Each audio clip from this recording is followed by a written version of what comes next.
He didn't love me. He loved my money. But it took me 6 months and a broken heart to realize it. You know those stories where the girl falls for the wrong guy? I always thought they were exaggerated. That girl's just ignored red flags. That it could never happen to me. But it did. And it started on a rainy afternoon in March. I was sitting in a quiet corner of a university library when he walked in. Jake, leather jacket, perfect hair, the kind of smile that makes your heart skip. He didn't just look like a movie character. He acted like one, too. Confident, smooth, a little dangerous. He bumped into my table by accident. Or so he said. Sorry, he smiled. Didn't mean to interrupt your genius. I laughed, flustered. You didn't. We started talking. Just casually. About books. Classes. Then coffee. He asked for my number, and I gave it to him. He texted that same night. Within days, we were inseparable. He was charming. Affectionate. Always texting good morning and good night. He made me feel seen. Loved. Special. I didn't realize how quickly I was falling. In the first month, Jake was full of surprises. He'd pick me up with flowers, bring takeout from my favorite sushi place, even leave little notes in my bag like thinking of you, Red Heart. He seemed perfect, but there were little things, like how he never seemed to have cash, or how he'd forget his wallet when we went out. The first time, I didn't think much of it. Babe, can you cover me? I swear I'll pay you back, he said, smiling that killer smile. Of course I did. Then it happened again, and again. Soon, I was paying for every meal, every Uber, even his textbooks. He always had an excuse. My card isn't working. My account's frozen. I get paid next week. And each time, I believed him. Because that's what love does, right? It trusts. But looking back, it was never about trust. It was about blindness. Month 3, I started noticing other things. He always talked about money, other people's money. He mocked his friend Tyler for dating a girl who couldn't even afford a decent bag. He bragged about getting drinks for free because he knew how to flirt with bartenders. It made me uncomfortable, but I told myself he was just joking. He wasn't. One day, he asked me to buy him a jacket.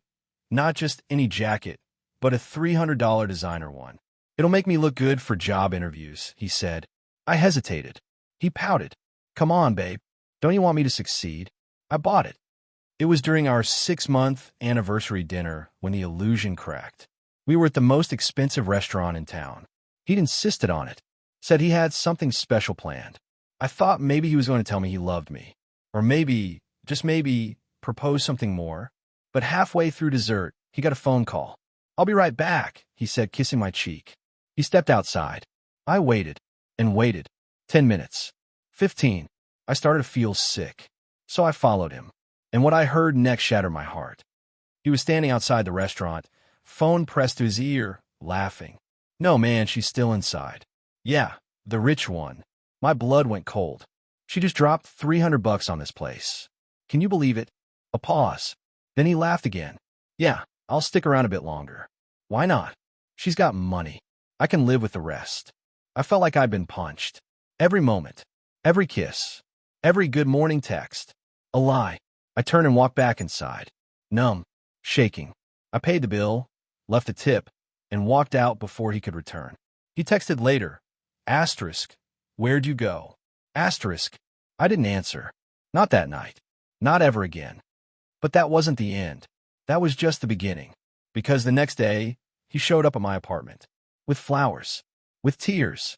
With a secret he never wanted me to know. The knock on my door the next morning was soft, but it felt like an explosion in my chest. I knew it was him. Somehow I just knew. I didn't want to open it. I didn't want to see that face, the one that had smiled at me through lie after lie. But my curiosity, my heartbreak, my hope got the better of me. I opened the door. Jake stood there, holding flowers. His eyes were red, or maybe he just rubbed them before knocking. Maya, he said, please. I didn't move, didn't speak. He looked down at the flowers. They're for you. I messed up. You think? I said, my voice flat. He flinched. I heard what you said, Jake. I was there. I heard everything. He nodded slowly. I know. That's why I'm here. I crossed my arms. You used me. You lied to me. Was any of it real? I didn't mean to lie, he said. I panicked. I didn't think I'd fall for you. I laughed. Fall for me? You told your friend you were staying with me for the money. His face twisted in pain. That's not what I meant. It was a stupid joke. Stop, I snapped. Stop insulting me by pretending it was a joke. Just tell me the truth. He took a breath, a deep one, then stepped forward. And that's when he said the last thing I expected to hear. I used to be homeless. I blinked. What? He nodded. I never told anyone. Not even Tyler. He looked up at me with watery eyes. My dad was abusive. He drank. My mom left when I was 12. I bounced between relatives. By 16, I was living in my car. I didn't say anything. I learned how to lie to survive, he continued. How to charm people. How to make them think I was okay. I got used to pretending. But with you, his voice cracked. You were the first person who actually cared. Not about what I had, but about me. That scared the hell out of me. I swallowed hard. I wanted to believe him. God, I wanted to believe him. But something still felt wrong. Then why say those things to your friend? I asked quietly. He looked away. Because I was afraid he'd find out how weak I really am, he muttered. So I said what I thought he wanted to hear. It was stupid. I know. There was silence between us. I was staring at a boy who claimed he loved me. Who'd lied. Who'd used me. And now, who was standing in my doorway, broken and desperate. I let him in. Part of me screamed, not to. But the other part, the part still clinging to the version of Jake I fell for, needed closure. We sat on the couch. I asked questions. He answered all of them. He admitted to using me at first. I saw your purse and your shoes and thought, jackpot, he said honestly. But then you smiled at me, and you asked about my favorite book. And you listened. He apologized over and over. And by the end of it, I believed he was sorry. But I didn't know if that was enough. I need time, I said. I'll wait, he whispered. Over the next few weeks, Jake didn't pressure me. He texted occasionally, just to say he was thinking of me.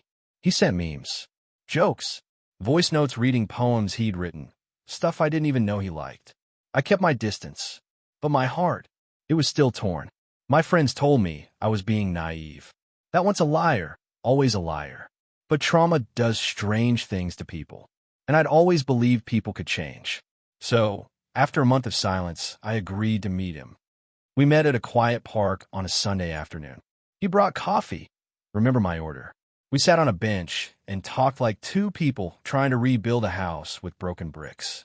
He told me he got a part-time job at a bookstore. He said he was saving up, trying to prove he didn't need anyone's money. I want to be someone you can be proud of, he said. And for the first time in a long time, I saw hope in his eyes. Not desperation, not manipulation. Hope. I left that park more confused than ever. Was it redemption or just another mask? Then came the real test. 3 weeks later, my birthday was coming up. Jake asked if he could take me to dinner. I'll pay, he said. Promise. I agreed. I told myself this would be the moment I'd know for sure. He picked me up in a cheap rental car. Not flashy, just functional. No gifts, no roses, no tricks. We went to a small diner. Nothing fancy. He paid in cash. No excuses. No forgot my card. We talked, laughed, shared fries. It felt normal, real. And just when I started to believe maybe he was telling the truth, his phone buzzed. He didn't notice, but I did. The screen lit up with a message from a name I didn't recognize. It said, "You're playing her perfectly. Don't screw this one up." You're playing her perfectly. Don't screw this one up. Those were the words on Jake's phone screen. Just one line, one message, but it hit me like a punch to the stomach. Every doubt I tried to silence for the past few weeks came rushing back. The dinner, the job, the poems, the tears. Was it all just another act? I didn't say anything. Not right away. I smiled, laughed, pretended I hadn't seen it. But my heart was beating out of my chest, because now I needed to know, was I really falling for a con artist again? We finished dinner. He walked me to the car. He tried to kiss me. I turned my head. Everything okay? He asked. Yeah, I lied. But that night, I made a decision. I was done being the naive girl. Back at home, I opened his Instagram, then his Facebook, then LinkedIn. I needed to know who was behind that message. The name on the screen was Rico Fire, not someone I recognized. But after scrolling through Jake's tag photos, I found him. They'd gone to high school together. Same soccer team. Same parties. Same vibe. Designer clothes. Fake smiles. Money first mentality. I clicked on Rico's page. Public. I scrolled and scrolled until I found a post from 2 months ago. A blurry photo of Jake standing outside my university library with a caption. My boy hunting for gold again, faced with tears of joy moneybag, #sugar season. My stomach flipped. So it was never about love. Not the first time. Not the second chance. It was all calculated. A game. And I was the prize. The next day, I played along. I texted Jake, thanking him for dinner. Told him I had such a great time. He replied instantly. Me too, red heart, I've missed this. I wanted to scream. But I smiled, because now I had a plan. Over the next week, I let him think everything was fine. Better than fine. I sent him cute selfies. Called him babe again. Even invited him over for a movie night. He brought snacks. We cuddled. I let him talk about our future like he actually meant it. But while he was in the bathroom, I checked his phone again. This time I wasn't sneaky. I wanted him to notice. I took a photo of the message from Rico. Then I left his phone open on the coffee table. When he came out and saw it, he froze. Maya, he started, panic flashing in his eyes. I stood up. You're playing me perfectly? I repeated. Really? He opened his mouth. Nothing came out. I didn't yell. I didn't cry. I just looked at him and said, You lied to me once. Shame on you. You lied to me twice? That's on me. But guess what, Jake? I don't lose twice. He tried to explain. It was just a joke. Rico always says stuff like that. He reached for my hand. I stepped back. You didn't just lie, Jake, I said, voice shaking. You manipulated me. You preyed on me. You saw someone with money and thought I'd be an easy target. He dropped his fake charm instantly. His face hardened. Look, I'm not the only one using people, okay? He snapped. You rich girls love to feel needed. I just gave you what you wanted. I blinked. Is that what you think this was? I asked. He smirked. You like being the hero. Admit it. I smiled. Maybe. But now, I'm the villain. Then I pointed at the camera. He froze. Right behind him, on my shelf, was a small nanny cam. Recording. His face went white. Relax, I said. I'm not posting it. I'm just keeping it. As a reminder to never fall for someone like you again. He stormed out, slamming the door behind him. That night I cried. Not because I missed him, but because I missed the version of myself who believed love was simple. Because after Jake, I realized something awful. I didn't just lose trust in him. I started losing trust in everyone. I kept wondering, who else just sees me as a wallet? As a bank account with a heartbeat? A week later, I got a DM from someone I didn't expect. Rico, it said. Hey, we need to talk. There's something about Jake you don't know yet. I stared at Rico's DM for a full 5 minutes. Hey, we need to talk. There's something about Jake you don't know yet. My hands were shaking.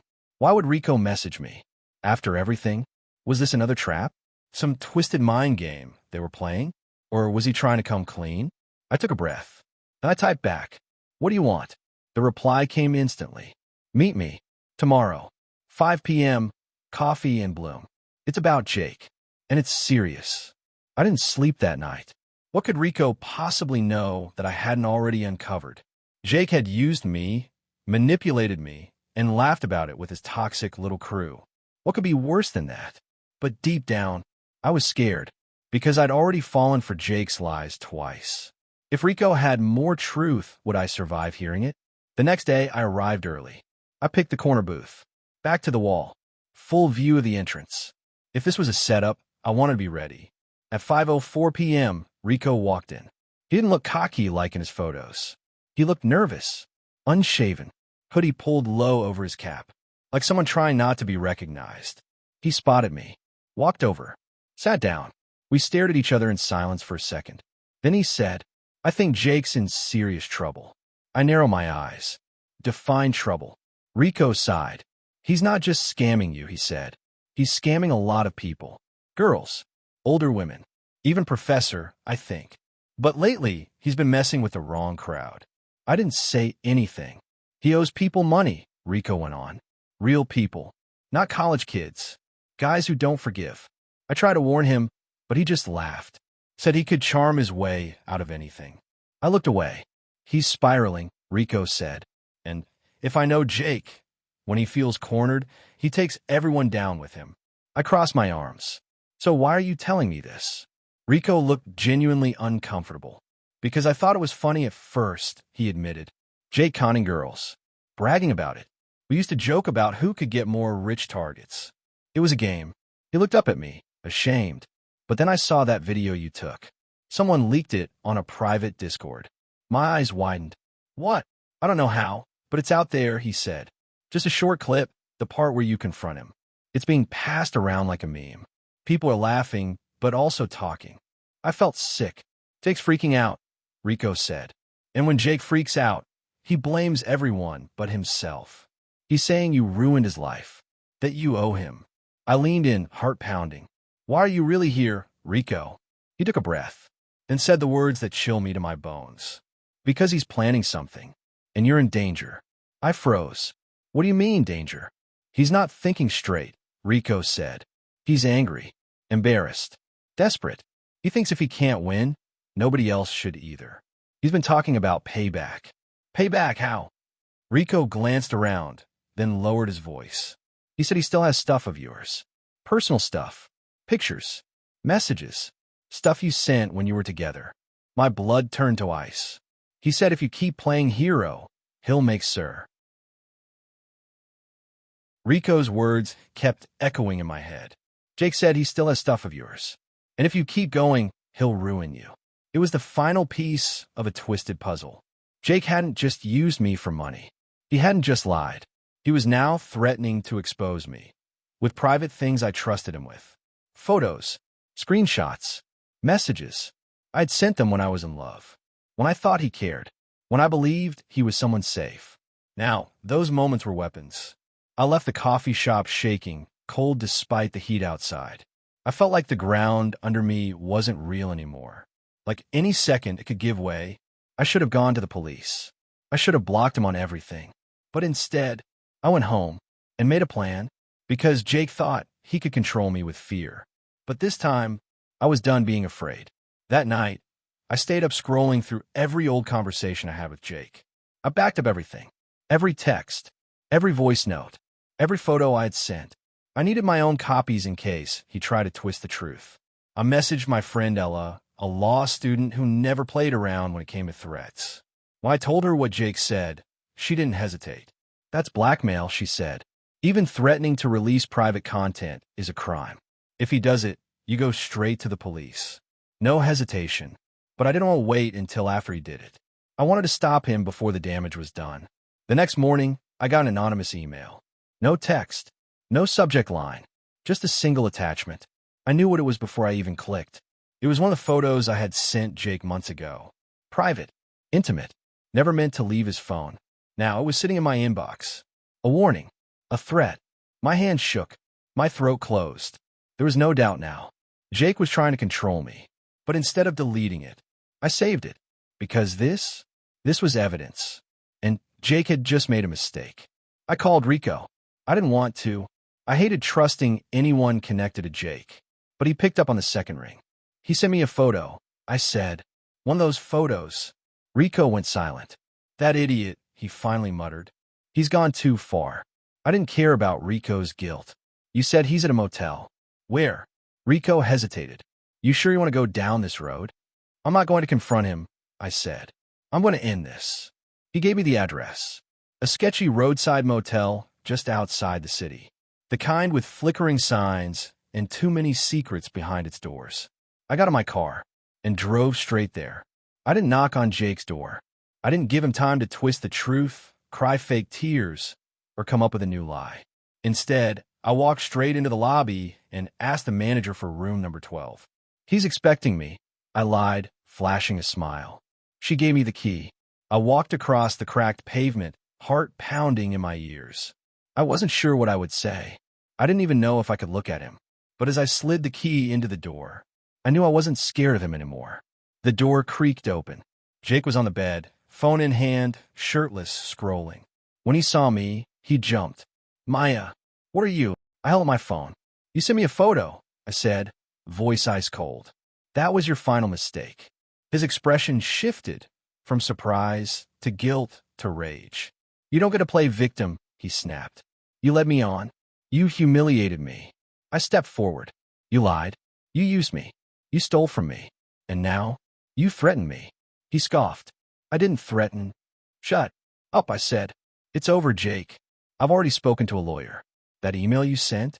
I saved it. Every message. Every threat. It's all documented. His face turned pale. You wouldn't. Try me. He stood up, suddenly panicked. Okay. Let's just talk. I'll delete everything, I swear.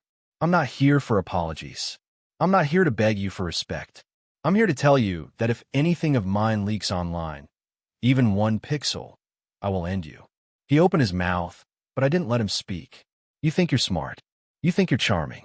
But the truth is, you're pathetic. You used my kindness because you thought it made me weak. I stared him down. But guess what, Jake? Kind doesn't mean stupid. Loving doesn't mean blind. And forgiving doesn't mean forgetting. He sat down, defeated. I turned and walked out without another word. I didn't cry that night. I didn't scream or break things or spiral. I just lay in bed, staring at the ceiling, breathing. It was over. Not the pain. Not yet. That would take time. But he was over. His control. His lies. His power. Gone. A week later, I got a call from a detective. We've received the evidence your friend submitted, she said. We're opening an investigation into Mr. Callahan's behavior. Jake was finally being held accountable. It wouldn't undo everything, but it was something. Months passed. I started therapy, reconnected with friends I'd pushed away. I found myself again, not the girl Jake had broken, but the woman he'd underestimated. I was stronger now, smarter, harder to fool, but not colder, because even after everything, I still believed in love, just not the kind that comes with conditions, not the kind that demands your soul and gives nothing in return. And then, one day, I met someone new, not in a movie-like way. No sparks, no butterflies, just coffee and conversation and safety. He didn't ask me for money. He didn't ask for favors. He didn't rush. He just listened. And for the first time in what felt like forever, I didn't feel like a target. I felt like a person. I still think about Jake sometimes. Not with longing, not even with anger, just with gratitude. Because without him, I never would have learned to protect my heart the way I do now. And I never would have realized the worst heartbreak can be the best beginning.